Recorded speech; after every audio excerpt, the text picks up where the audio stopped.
ya Shetani.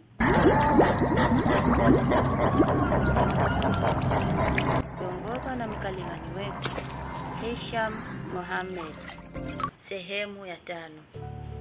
Kugeuza tu dau lao, tahamaki walijikuta wamesimamiwa na shetani mkubwa sana. Ndipo shetani yule akaanza kucheka kwa sauti ya kutisha.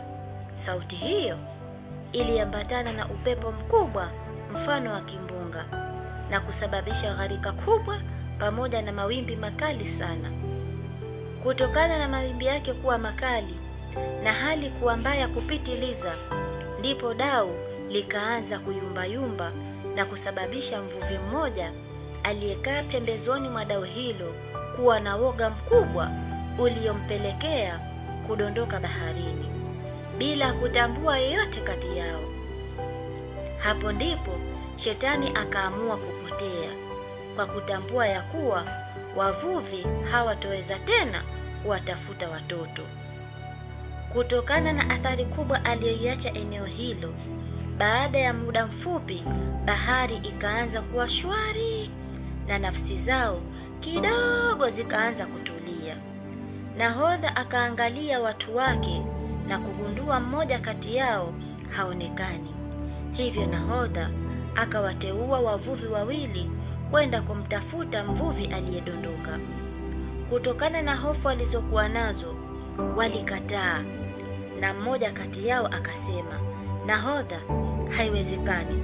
Kwani hujaona haraka tulizozipata? Tusimfuate mtu mmoja kwa kupoteza watu wengi, isije ikawa kilio na majuto kwa wanakijiji. Ni bora turudi majumbani kwetu." Nahodha alikasirika na kusema, "Haiwezekani, haiwezekani.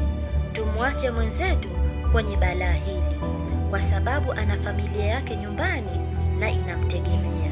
Na pia tulipanga kuja pamoja na kurudi pamoja, na tutajibu nini kwa kiongozi na familia yake?"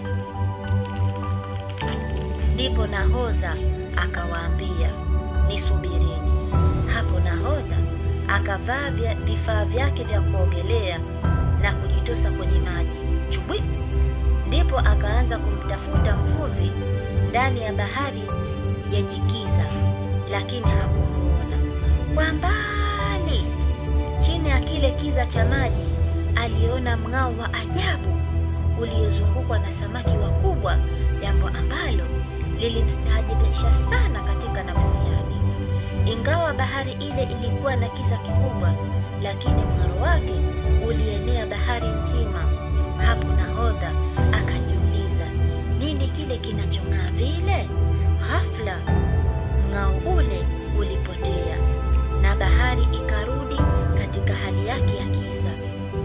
Na katika kutafuta mng'ao ule, ndipo alipomuona yule mvuvi na kwenda kumwokoa, kwani alikuwa amezimia kutokana na kunywa maji mengi.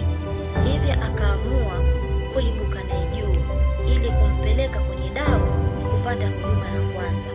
Na kwa bahati nzuri, dau lilikuwa halipo mbali na wao. Akawaita watu wake wakaja kuwasaidia na kuwapandisha juu ya dau.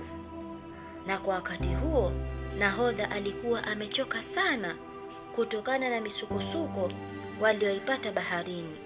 Lakini shetani alipoona vile, alikasirika sana na kurudi tena kwa mara ya pili. Usisahau kufuatilia na kusubscribe, kushare, kulike pamoja na kucomment ili kuwa wa kwanza kupata muendeleo